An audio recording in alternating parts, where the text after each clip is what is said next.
What's that I smell? Is that another landmark episode? I think it might be. Here we are at episode/issue 20. 20's plenty. Here we are with our Dalek that we're building currently, little Simon, the Squid Boy. And we're going to carry on, and we're going to build issue 20 of the Hachette Partworks DALEK Collection Build. La la la. The usual box of treats, and issue 20 is not wanting to leave the placenta. Box, magazine. Let's do magazine foist. Sorry. Will there be a piece of art on the front cover? No. Oh my god, what is that? I'm seeing this on the front cover. If this shows me how they did the Daleks, oh, I'm so excited. The Escape. The Doctor and his companions devise a plan to break out their prison cell. I believe this is part of, yeah, this is the first Dalek story. Or it's an episode of the first Dalek story. Series 1, episode 7. First broadcast, January 4th, 1964. This is really cool. Got a double page spread here about the first Dalek story. And more. Look at that. They weren't really on bikes, were they? In the first Daleks? They weren't on little tricycles, surely. It's got an ice bucket. Keep it cool. Building the Daleks. Hideous machine-like creatures. They are legless, moving on a round base. They have no human features. A lens on a flexible shaft acts as an eye. Arms with mechanical grips for hands. This was Terry Nation's description of what would become his most famous creation. And genuine cultural icon, the Daleks. That's so interesting. I love seeing how things originated, especially in Doctor Who. And there they are. I mean, it's not far off from the original sketch. Oh, I've seen this quite a lot. One of the original concepts for the Dalek. I think it'd be cool if they brought that into the show in some way. Like a parallel universe Dalek, and that's what it looks like. It'd be interesting to see a look into a parallel world where that's what the Daleks look like, and are they quite as iconic as they would be otherwise? Because like that is just a robot, and I suppose that's what the Dalek would look like if we didn't know what a Dalek was. I don't know, something about this design. It's clearly stood the test of time.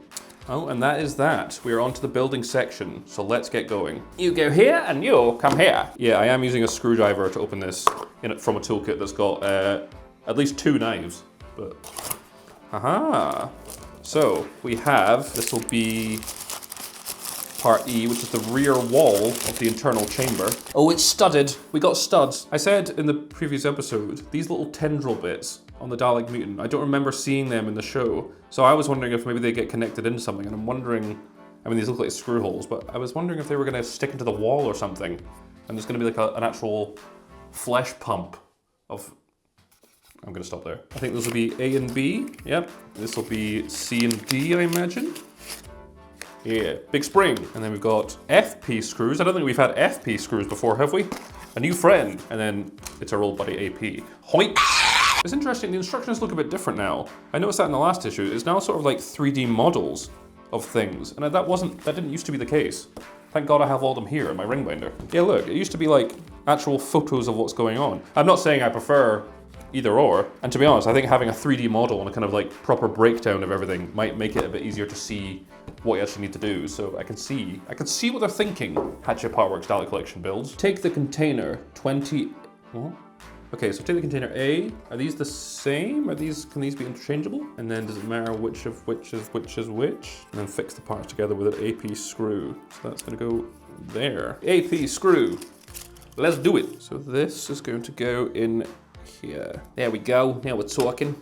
And then we're gonna do the same for the other parts. Is that going in at all? No, I don't believe it is.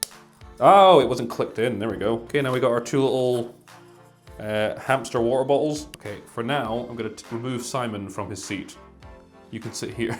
Wouldn't it be funny if that's what the design of the Daleks was? That needs to be that way, and then this will go... I can't work out what side that is. Why am I being so dumb? So eventually that's gonna be here. So it needs to go on that side.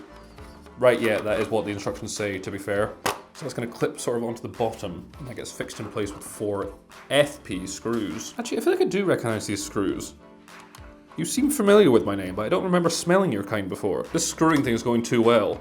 This could end up being a shorter episode than it was than just getting a squid. Okay, so we've got one of the back walls installed into Simon's little man cave, or squid cave. Turn the assembly right way up, take the container and pipe assembly A, and fit it to the wall panel behind the seat. So this is gonna slot on to the back here. I think that's all lined up. Yeah, the other hamster water bottle. That's going to go into the other part. Ah! Oh yeah, now we're cooking. What am I doing wrong? Did I put that the wrong way or something? Wait, have I messed up? Wait, have I messed up? I think I've messed up. Wait a minute. We might need to go back. I think I put this on backwards. Okay, so basically, I put this on that way, but I think it needs to be that way.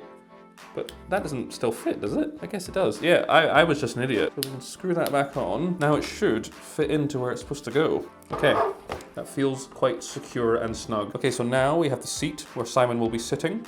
And now we have this back wall piece. It's a little bit wobbly at the moment, and we've got the 2 hamster water bottles ready for him to slurp.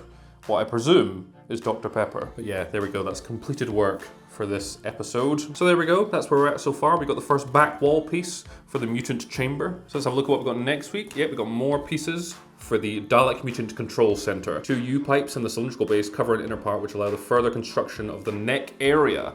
So won't that be fun? Just make some space as I seal this in to the ancient tomb of Skaro. Watch your face. So there we have it. Issue 20, another milestone. That means we're 7th through the process of building the Hachette Partworks Dalek Collection build, and it's coming together. It looks like for the next few videos we'll continue building the neck piece so that Simon can eventually sit in here, and then, I don't know, I assume after that they might build the neck rings that go around it, but I don't know. So we'll just have to wait and see. But until then, thank you very much for watching, and I will see you next week. Thanks for watching another video. Before we get into some comments from last week, it's time for the competition announcement winners of the announcement winners from the competition from last week and the announcement winners of the competition. So, last week I said if you want to be in for the chance of winning one of 3 metal Dalek posters, subscribe to my channel and comment on the video the answer to a trivia question: in which video on my channel did the Dalek Simon first appear? And let me tell you, a lot of people got it right. If we can make one person's day better, maybe, just maybe, that is enough.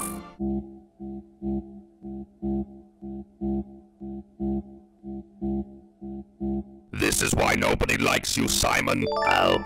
But obviously there's only 3 posters, so there can be only 3 winners. Can I please have silence in the studio?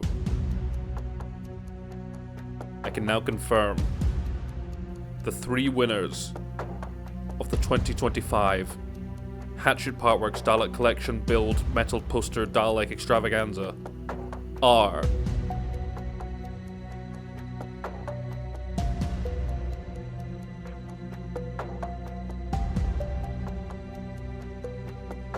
Captain Duck 3421, Colin Broccoli 7266, and James Boxey.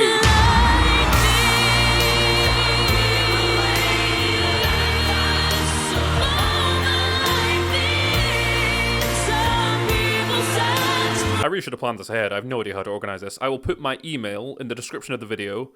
Just drop me an email, let me know your address, and I will send one of the posters to you.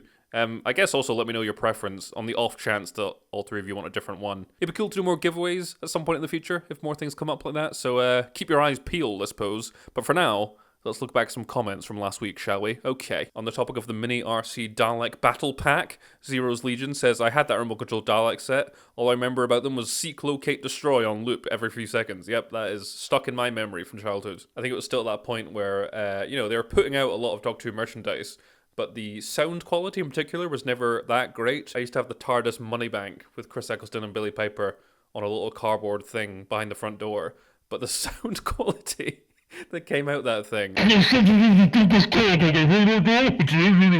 Josh Channel 3389 says, first comment, this makes my week every week, seeing you building the Dalek. Thanks very much. I'm also building it too. I'm currently on issue 22 now. When I got this issue, I loved how squishy the mutant was. Can't wait to see more, mate. Keep up the good work. Thanks very much. Yeah, it's quite satisfying to squish that little squiddy shit. WizCod says, great work, Joe. You with the Dalek items at the end looks just like a dad being proud of his kids. Yeah. I believe the strong emotional bonds I get from creating this Dalek piece by piece is exactly what it's like to be a parent. So if I'm ever in a discussion with someone and they say, you don't understand because you're not a parent, yeah, I do. Ollie Gordon says, opinions on the non-canonical Doctor Who children's show that the BBC listed on the commissioning website. Yeah, by all means, let's have more Doctor Who. Children's show, anime, musical, stop motion, I'll take anything. Right, let's leave it there. Thanks for watching again, and have a good week. and stay beautiful, and goodbye.